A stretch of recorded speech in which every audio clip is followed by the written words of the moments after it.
On dit souvent que créer sa boîte, c'est sauter d'une falaise et construire l'avion pendant la descente. Mais à force de vouloir décoller, est-ce qu'on a pensé à vérifier qu'on a un parachute ? Créer une entreprise, ce n'est pas qu'un projet.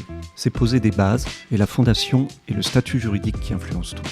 D'ailleurs, quand on lance un projet, on a la tête dans l'opérationnel, vous le savez, on fait ses statuts pour démarrer vite, mais quelles erreurs on peut faire en choisissant le mauvais statut ? Alors elles sont nombreuses. Le statut juridique est souvent vu comme une simple formalité, mais en réalité, c'est la fondation de l'entreprise. Comme une maison, si les fondations sont fragiles, le reste peut se fissurer. Le statut influence la fiscalité, la protection sociale et parfois même le patrimoine du dirigeant. Donc, avant de choisir un statut, quelles questions il faut se poser ? La toute première question, c'est l'assurabilité. C'est le verrou qui conditionne tout le reste. Est-ce que mon état de santé va me permettre de passer l'étape du questionnaire médical de la compagnie d'assurance ?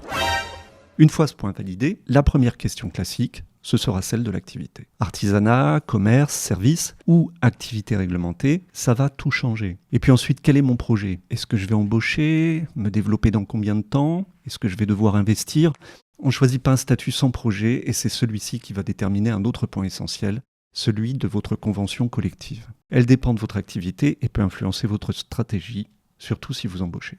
Et enfin, quelle est ma situation personnelle ? Mon statut sert aussi à protéger mon patrimoine et celui de mes proches. Sans cette vision globale, je peux me retrouver bloqué plus tard ou même perdre tout mon patrimoine. Du coup, comment sécuriser mon train de vie, surtout en début d'activité ?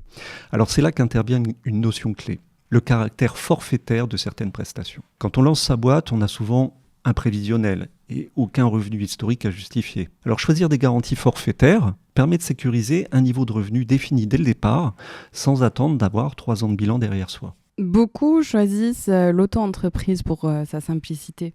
Est-ce que c'est vraiment toujours une bonne idée ? L'auto-entreprise est pratique pour démarrer. Mais avec beaucoup de charges, elle peut devenir pénalisante. Selon mon statut, je vais avoir à payer des impôts sur ce que je gagne ou simplement sur ce que je vais encaisser. Par exemple, un consultant indépendant qui a des frais de déplacement importants ou des outils de travail coûteux a souvent intérêt à déduire ses charges réelles. En cas d'arrêt de travail, les indemnisations peuvent varier fortement. Il y a un autre point essentiel, celui de la convention collective. Elle dépend de mon activité et peut influencer ma stratégie, surtout si je vais embaucher. Un autre point important, c'est celui de l'humain. Créer une entreprise, c'est pas seulement choisir un statut ou une convention collective, c'est aussi se demander qui fait réellement tourner l'activité. Qui est la personne clé ?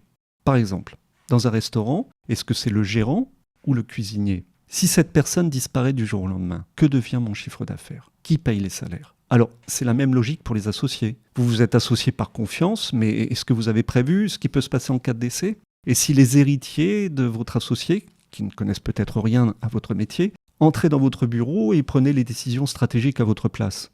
Sans cadre, des décisions importantes peuvent vous échapper. Et pour éviter que cela n'arrive, je vous donne mon contact à la fin de l'épisode. Alors finalement, quelle est la bonne question à se poser au moment de créer son entreprise ? La plupart cherchent le statut le moins cher. Mais la vraie question est quel statut me protège réellement ? Il influence ma protection sociale, mon patrimoine et l'avenir de mon entreprise. Alors le bon statut, s'il y en a un, c'est celui qui me permet de développer mon activité en restant serein. Bon, maintenant que la forteresse est bâtie, comment est-ce que je vais faire pour me rémunérer sans mettre mon projet en danger ? Ça, je vous en parlerai dans l'épisode 2, ma rémunération et son arbitrage. Je suis Cyril Vachon, mon métier est de vous accompagner pour sécuriser votre entreprise et vos décisions. Si vous voulez entreprendre en toute sécurité et protéger votre avenir, vous êtes au bon endroit. On en parle ? Tous mes contacts sont dans la description du podcast. À bientôt.